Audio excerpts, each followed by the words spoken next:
Next thing on the Chapin Black, because I'm gonna be playing it today or so, is the new Warhammer 40k Space Marines 2 video. I wanted to at least watch this before we jump into the actual game itself. But I do need to do my dailies though before we do jump in though. But I do want to see how what are we talking about here, you know? Apparently we're going to talk about Warhammer 40k Space Marines 2, so I like watching Force Game because there's a lot of good informations and tidbits about everything. So for the Empire indeed. Let's take a look real quick and then we'll do our dailies and then we'll jump into the main game itself.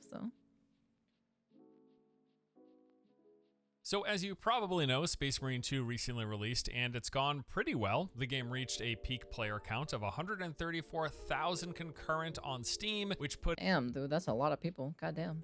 it in the top 15 games on the platform for the week, which in and of itself isn't bad, but there's 2 additional points worth adding. For one, this was the pay extra for earlier access release with the lowest available option ringing up at $90 US. So I expect that there are a decent number of people who are waiting until the official launch on Monday, which is priced at the standard $60 US. Okay, let's see how it is now. Let's see how it is. Let's see Steam charts.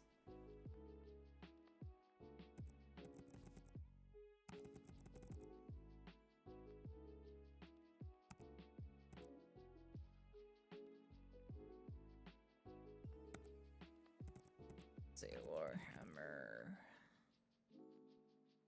Warhammer. Oh, Jesus Christ.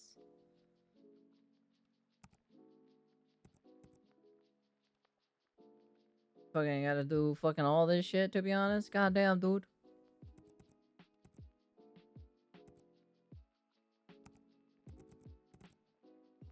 There it is. Goddamn, what a name and a half. Jesus Christ. I assume it's this one. Let's see. What's the charge talking? Holy fucking shit. Goddamn, that's a lot of people. Goddamn, holy fuck, dude. They fucking doubled the numbers. Goddamn. That's crazy. There's a lot of people. There's a lot of people for the Empire. God, it doubled. It definitely doubled or so from its number, from initial numbers of what he initially said. 130. So 134,000 players or so, right? Right now, 139,000 players are playing, and it jumped to 225,000 in the last 9 hours or so. God damn, dude, that's insane. That's pretty insane, to be honest. Wow, it's doing really fucking well. Sheesh. Impressive. And actually very, very, very impressive. True. True, by like miles. USD. This will at the very least bring another surge of players, if not surpassing the prior peak. Either way though, it's quite impressive for the franchise because you have to consider point number 2, and that is that 134,000 concurrent players officially puts Space Marine 2 just behind Total War Warhammer 3 as the second most popular Warhammer game to launch on Steam ever, and that is awesome. Putting aside my general dislike for the whole pay us extra money to play the game earlier than those who don't trend. Yeah. We've seen this across the entire industry, and I don't love it ever. But those, yeah, I think it's pretty stupid to pay like extra money or so for 3-day early access. In my personal opinion, I don't know. I think it's personally dumb. Marketing and sales tactics aside, the game itself, what do I think of it? Well, I think it's very good. Like, fact is, I actually think it's the best Warhammer game I've ever played, as far as I'm concerned, in terms of its gameplay, its production value, the world building, the sheer badassery of the whole thing. It's a great Warhammer game. I mean, I've just thoroughly enjoyed Space Marine 2. It's not a perfect game, there's plenty of room for improvement, but I have generally loved my time with it thus far, even more so now that the PvP is up and running, which has been stupid good fun, by the way. It's rather simple and straightforward, not a lot to it, but it's still fun. And yeah, so for all those reasons, I'm quite happy to see that the game is doing well right now. Now, the critic reviews, they've sort of been a mixed bag. They do lean positive. Currently, the game's averaging a score of 83 on Metacritic and also an 83 on OpenCritic, with it getting a 91% critic recommendation. The reviews range from being in the 80s and 90s to the lowest score from a major publication being 60, and that came from both PC Gamer and 60? Holy shit. God damn. Holy fuck, dude. 60? The lowest score, 60? Damn, dude. Damn, the fucking goddamn shit, man. Fuck, holy cow. PC games N. Now, even for all my various critiques of Space Marine 2, which I do have a few, it was curious to see scores quite that low. 6 out of 10. I don't know, it just doesn't jive with me, right? Now, the TLDR of my review was that I really like the game. I think it does a ton of things right, and I would recommend it to people with a few caveats and exceptions. However, for me, the pros outweigh the cons. And those pros include the gameplay being really good, like exceptionally good. I'd consider the moment-to-moment combat in Space Marine 2 to be like a 10 out of 10. Just the whole process of mowing through hordes of Tyranids and Chaos Marines, they knocked it out of the park. You were constantly surrounded by an insane number of enemies, fighting your way through, cleaving down the weaker ones, focusing with and clashing on the bigger ones, timing your parries and dodges to get perfect counters, while also keeping an eye out for interrupts, for dodging sniper fire, and for aiding your teammates when they need help. All of this coupled with the over-the-top finishers that break up the action. Just the whole thing, it's very enjoyable, it is visceral, and it all has a real nice flow to it. Honestly, it's one of the better combat systems in a third-person action game that I've played in a while. I just really, really like it. And as someone who isn't even into the franchise, it's also pretty clear to me that they have nailed this whole Space Marine fantasy. I mean, you are playing as what is essentially a lumbering bringer of death, stomping your way through levels and yeeting everything that is in your path into this alternate dimension. Death, they're all dying. While at the same time, all of this like over-the-top crazy stuff is happening. There are just so many moments where all around you, off in the distance and up in the skies, there are just swarms and swarms of literally thousands of enemies with explosions going off everywhere, lass and bolt gunfire constantly raining, while you and your team is stomping ever forward, smashing your way through those masses. In my review, I said it feels like the personification of playing through like a death metal album. Short of something like Metal Hellsinger, Space Marine 2 gives exactly those vibes. And with that as well, the world building here is top notch. The developer clearly has done a great job and has a passion for representing the grim, oppressive feeling as well as the massive scale of just about everything in the 40K. Dude, that looks so fucking insane to see though. Look at this shit, dude. Oppressive feeling as well as the massive. Look at all of that, dude. That's so crazy to see that in an actual video game, you know? Like you never would have expected it for like years ago or so, right? Like because the tech this would probably like make the whole game lag so badly by the amount of enemies there'd be on the screen.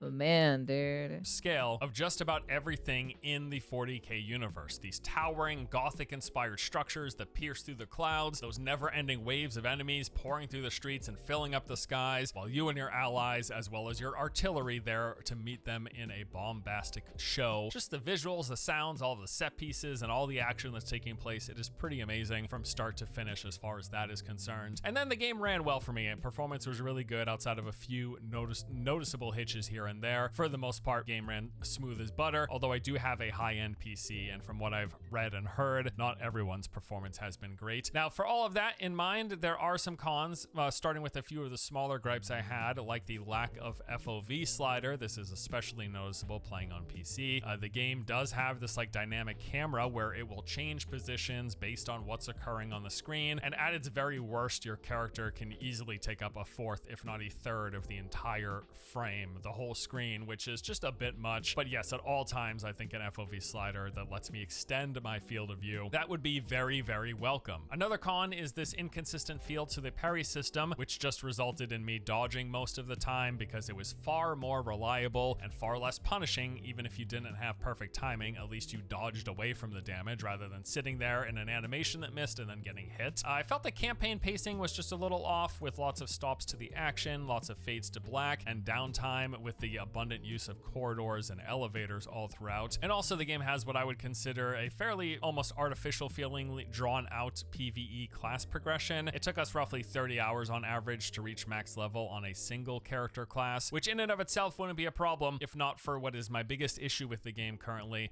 and that is its content variety. The game's just a bit on the lighter side in terms of the amount and variety of content. There's nothing else to it. The campaign took us just under 6 hours playing on hard, which people thought was fast honest, at the time of the review, I got that feedback, but now that the game is out in the wild, it seems like many other players are also finishing in that 6 to 8 hour range. So most of your time and most of the replayability in Space Marine 2 is going to come from the other modes, those being the PvE co-op operations and the competitive PvP. The PvP is a lot of fun. I really enjoy it, and for those of you who do, that's great. It's rather simple and straightforward. You got teams of 6 competing on a handful of maps in one of 3 modes that amount to racking up kills or controlling zones. It's been fun, simple but fun. It's a nice mode to mess around with, but I'm also aware that not everyone cares about PvP, in which case, after the campaign, what you have left is the PvE co-op operations. So there are 6 missions in total, which you will run over and over again. You do this to level up your classes, unlocking new perks and weapons, making you stronger, and this lets you push the difficulty higher from tiers 1, 2 to 3 and 4. But beyond the enemies getting tougher and a more frequent occurrence of the mini bosses, not much changes from the easiest to the hardest difficulty. It is the same missions that have the exact same level layout every time. The corridors, the halls, the open areas, it is all always exactly the same. It's just the mix of enemies that you get, their placement, what types of them, that will change from run to run. And then of course, the higher the difficulty, the harder they are, they deal more damage, they kill you faster, etc, etc. Now the gameplay is amazing. Like I said, I love playing Space Marine 2,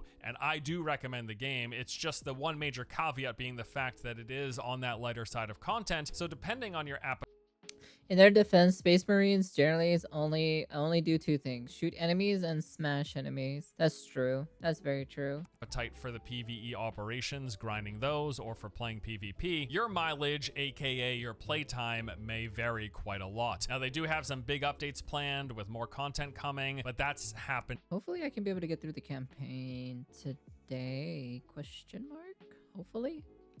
In time, not at this very second. As for myself, I've already played over 50 hours and counting. I will be playing a bit more over the next week for sure. Specifically, I'm planning to spend more time with the PvP, and I'll be totally happy if I finish this game at around a 60 or 70 hour mark, because hey, not every game needs to last forever or be a live service with thousands of potential hours of content. But I also understand that not everybody feels that way, which is why and dying for the Emperor. I bring it up. It's why I talk about it, because the game does clearly have a limited scope and limited content variety. People's budgets for gaming are different, and there's plenty of people out there who are looking to maximize the bang for their buck, and I get that. Not every game can fulfill that, and I don't think Space Marine 2 really does, but again, to me, that's totally fine. I just need people to be aware if that's not the case for them. Now that the game is officially out, the user reviews have also started pouring in. On launch day, they started off at a mixed rating, but it has since been climbing and currently actually sits at mostly positive with a 77% as of this recording. If you're curious, by the way, the threshold here is 70. So below 70%, down all the way to 40, a game will have a rating of mixed, and then once you reach 70, it tips over to mostly positive, and then from 70 to 80%, at 80%, it bumps into just plain old positive. Now, I believe on launch day, that mixed score was something like a 66 or 67. It was around there. So it's already climbed 10 points all the way up to 77%. And I think there's a good chance it gets those additional 3 points and at least breaks the 80% threshold, tipping it over into a flat out positive rating, because yes, it is a good game overall in spite of its shortcomings. User reviews have seemed to mostly echo the main points that I had in my review in terms of the positive sides of the game. Although obviously you also, on top of that, have the whole dedicated 40k fandom in here who are far more invested and fanatical about the franchise than myself. So there's a whole lot of like "for the Emperor" being shouted in. Well, if you have the money to spare, aren't you moving soon? Yeah, of course. The user reviews, it's kind of I already funny. bought it Honestly, already, so. Good on them. I'd say it's about time. As I mentioned earlier, Space Marine 2 is officially like the after this video, we're gonna be playing it. So most successful Warhammer game to come to Steam in terms of concurrent players. Even though there's been quite a lot of Warhammer games, many of them didn't turn out so great. So I think it's awesome that. I know that I have like I have a Warhammer game or so in here, but like it was free or so. Warhammer Gladius. Yeah, Warhammer 40k Gladius Relic of War or so. Apparently that's the one that I have. I'm not personally like a huge fan of the like the strategy versions of these Warhammer games. It's just not really my type of thing, right? The turn-based strategy kind of type, right? It's just really not my kind of cup of tea for game genre. I think it's kind of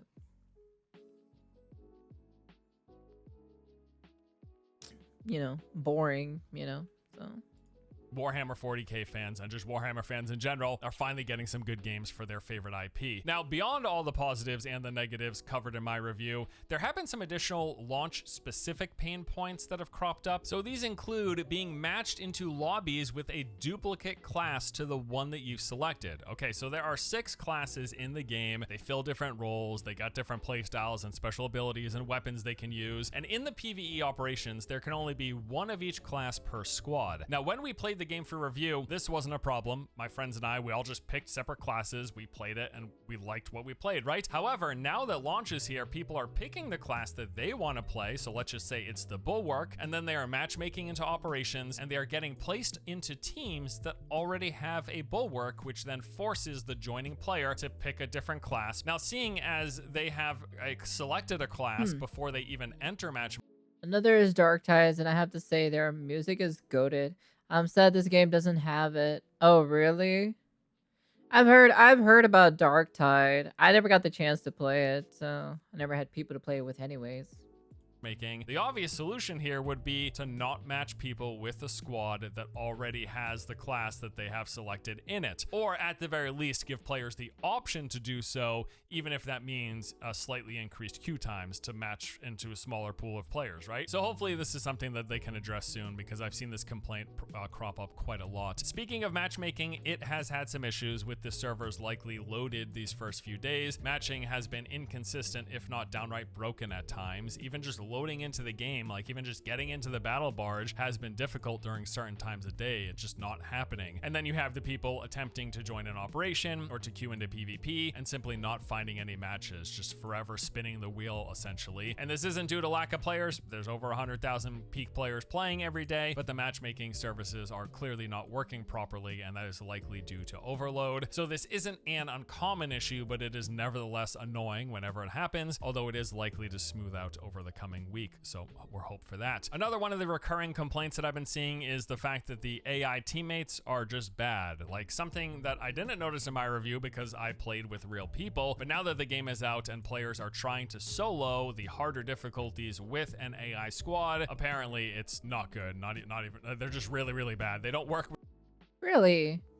I thought they would be at least decently fucking good or so, at least for like the AI, with you at all. They tend to not stick to the objective, and they deal what seems like negative damage. I do remember that from my preview the other month. Now, on the plus side, it does seem like yes, he's right. There is an infinite loading bug. Turn off crossplay will help a bit. Really interesting. like they never die, and they will res you almost instantly if you go down, but that doesn't clearly make up for all that they are lacking. Considering how many people prefer to play games like this solo, hopefully they can address this soon. The first thing that comes to mind would be allowing you to issue commands to your AI teammates, even if it's just like a focus fire command. Even if you could just tell your 2 squad members to shoot a particular target, I think that would add a lot. In fact, the game already has a ping system, so maybe they could just move this functionality into that as well. Another big thing I saw people complaining about was the fact that the game automatically installs the Epic Online services. So the developer has stated that this was done in order to support the optional crossplay between Steam and Epic players, as well as to synchronize friends lists between the 2 stores. The fact that they installed this additional supportive software in addition to the game does not bother me at all, but I know there's people who really don't like this sort of thing. If it does bother you, as far as I've read, you can totally uninstall the Epic Online services and the game will still function properly. It's just you won't have that Steam to Epic Game Store synchronization. But if you don't care, apparently you can still run the game without it by installing the game and then uninstalling Epic Online services. Now, while the game did run perfectly fine for me in terms of Epic, ew. Yeah, but they do give out free games anyway, so performance, it hasn't been universal, as I mentioned. Some users have reported issues with the game ranging from fluctuating frame rates and random stuttering to outright hard crashing to desktop, obviously something that we hope they address. And then finally, the final big consistent complaint that I'm seeing is the lack of FOV slider. Now that was in my review, but I want it so badly, I just had to bring it up again. Just please, for the love of God, give us an FOV slider. That's it. Not much else to say. Just give us an FOV slider. All right, so the PvP. When we did the review, If you recall, the matchmaking servers, they were down prior to launch. We just couldn't test the PvP at all. But now that the game is out, we have been able to play it. I've spent a couple of days with it, and I'm happy to say it's good. I like it a lot. It is simple and straightforward, but rather fun. It kind of feels like an old school PvP game. There's 3 basic modes. You got what is Team Deathmatch, the first to 50 kills wins. You got Domination, where you capture a zone that moves throughout the match, try to cap out the points, you win. And then King of the Hill, which is the same thing. And instead of the moving zones, there are 3 static zones. Try to capture them, cap your points, you win. Now the PvP certainly isn't as robust as like dedicated PvP games. And like I said, it is pretty darn simple. But it's a nice additional game mode on top of the PvE co-op operations. I like it. I like it as Interesting. I don't know if I'll be able to get the chance to play the PvP personally, so the way to mix things up. The gameplay feels also quite different than when you're I'll definitely try the PvE thing, right? The mission story thing or so. I think that'll be pretty interesting to play. I don't know about the PvP though. I don't know. It just kind of really doesn't grasp me or so for the PvP. I don't know. Maybe that's just me or so. Playing the campaign or when you're playing the PvE operations, mainly there's a much shorter time to kill here. And then also there's some mechanical differences. Like for example, melee bypasses armor. So when you're shooting a character, it deals armor damage and then health damage. But when you melee a character, it goes straight to health. It ignores whatever armor that they have. And that's an interesting balance decision. And I've seen a lot of people saying that melee is really bad, but I don't think it is. I think if you know how to properly utilize it, you could come up to a character who doesn't have a lot of health, but then they had replenished their armor, say from a banner, from a bulwark character. And if they don't have a lot of health, but they have a lot of armor, don't shoot them. Just melee them. You're going to instantly go to their health and kill them probably straight away. So yeah, simple, straightforward, but it is enjoyable. It's been fun messing around for a few afternoons. I plan to do this for at least a few more afternoons with my friends. Now, as for the extended thoughts after launch, you know, I've had some more time to sort of ruminate and think about the game, digest everything. The general sentiment that I had in my initial review, it stands. I think the game is quite good. It's definitely the best 40K game that I've ever played. While it is fairly limited in terms of that longer term replayability, if that's something you're looking for, keep that in mind. The launch version of the game doesn't necessarily have a ton of replayability, but just as a base experience, like playing through the campaign, grinding some PvE co-op operations with your friends, and then playing some PvP, you can easily get If only I had friends, you know? a good 20, 40, 50 plus hours out of the game. Like it totally delivers that, but it's not going to be a 100, 200, 300, 1,000 plus hour live service game. That's not what they are aiming for, and that's not what this game delivers. I will say the roadmap looks pretty good, and because the launch has been so successful, it seems very likely that the developer will be chugging away over this next year and totally delivering on what they had on their roadmap. That's my expectation. Yeah, I saw. Yeah, this was it. Yeah, this was the roadmap that I saw. Which they are going to be planning to add a dueling. So the one thing that's very interesting, it says year 1 or so. Is there going to be like a year 2 or so for this thing? System, private PvE lobbies, there will be new PvE missions, a 5th difficulty tier, new enemies and weapons, new PvP game modes, and for PvE, they will be adding a horde mode. And now, as of now, this is slated for the 4th update, which is, I don't know, sometime mid to late 2025. I think they should push this up and add this as soon as possible, because I think adding a horde mode to this game would go a very long way. If the horde mode is constructed properly, it would go a very long way in adding pretty much potentially endless replayability. I mean, when we were playing through this game, when we were playing the campaign, but specifically when we were playing the PvE co-op operations, we kept saying a horde mode would be unbelievable because the combat feels so good. The moment to moment is so fun. It's so over the top. It's just so exhilarating. There's so much flow to the whole act of engaging in combat. If they had a mode which was just literally wave after Guaranteed there will be multiple years and expansions to this game. You think multiple years? I need the ultra right support ASAP. This guy over here. wave, like mimic Gears of War, where you get I just want the FOV slider, and they technically never Yeah, I think that's pretty reasonable to add that. They'll probably add it in an update. end, but it gets to a difficulty point where eventually, like, yeah, you start off with the basic ones and a few elites here and there, and then you get more and more elites, and then you start throwing in the mini bosses, the Carnifexes and the Neurothropes, and then eventually you get to a point where you're coming up against like 20, 30 Carnifexes. Like, you could just make, it could be so crazy. I don't know, maybe the game's performance-wise couldn't handle it, but the idea of a horde mode, if properly implemented, it just would take this game to another level in and of itself. Even more so, I think, than adding 3 more operation missions. I think a horde mode should be the #1 priority. At least for me, that's something I'd really enjoy. I would also love larger scale PvP, but I don't think that's going to happen because they've already reined the game in from the original game, which had 8 versus 8. It's now down to 6 versus 6. So, I mean, but yes, I would love like a Battlefield style PvP with this game's combat system. That's not happening at all. But we do know the horde mode is happening, and I really hope they execute on this. Because it could really be so amazing. It could add so much more replayability to this game. But anyways, I'll also add, speaking of which, their prior game, World War Z, that got a significant amount of updates in the years since its release. They've continued to support it, and that game peaked at just under 7,000 concurrent players. I would say this is a very good sign for Warhammer 40k Space Marine 2 because this game has been so much more successful than that one.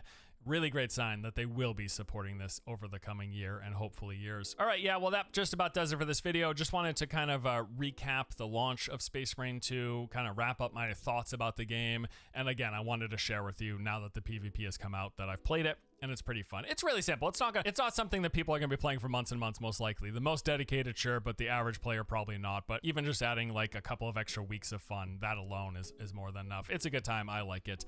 And yeah, in general, I like the game. I really like it. I recommend it. Just keep everything we set in mind in terms of like how much do you want your $60? Like how much game do you want out of it? Is 20 to 40, 50 hours enough? If so, this is a great game. If not, well, then it might not be the game for you, but I like it and I do certainly recommend it. All right, that's it for today. Thank you as always for watching. Hope you enjoyed. See you all next time. That's pretty cool or so. Like I said, I don't really have much I can comment or so because this is actually the first time I'm gonna be jumping into a Warhammer game actually. I've seen a couple stuff about the Warhammer stuff, but I don't really know that much or so. Only one of my friends know about it like way more than I do, so. But it'll be very interesting to take a look at it to see how it is, you know. Like I said, we're gonna be trying it out or so. But of course, when this video came out, I've already played it or so, and then would give my own opinions of what I think about it, you know. But that's frankly about it. So, like I said, this is only gonna be the perspective of a solo player because I don't have any friends or so to play it with because I know they have like 3 players. You can play up to 3 players or so in the game, which would have been cool if I had 2 friends, you know. But I don't, so. Anyways, like I said, this will be the first time I'll be jumping into it. I can't wait. I'm pretty excited. So I did like the gameplay or so when its first announcement of the game itself. I'm glad it's doing very well, to be honest, because I'm actually pretty happy or so that the game is doing well. And yeah, call them out, huh? No, because I don't have any. Because I don't have any 2 people to play fucking Space Marines. So. But yeah, anyways, that's the end of the video. Anyways, you can comment, like, subscribe, you know, do all that fancy, jazzy stuff. And, yeah, for the, yeah, I don't know. I don't even know what the lines are. I know there's a line or so from Space Marines. From Space Marines or from Warhammer or so that they said, right? What was it again? I know Dark said it multiple times. What was it again? For the Emperor or something like that, I assume, right? That's what you guys say. You have like 2 Space Marine players just saying, yeah, but you guys already played the game already, so you guys already kind of ruined it. So if you guys didn't play the campaign, it would be a different story, but you guys already played the campaign, so I'd rather go into it fresh anyway. So with like new players, with like people who have not played the campaign. So anyways, yeah. That's the end of the video, and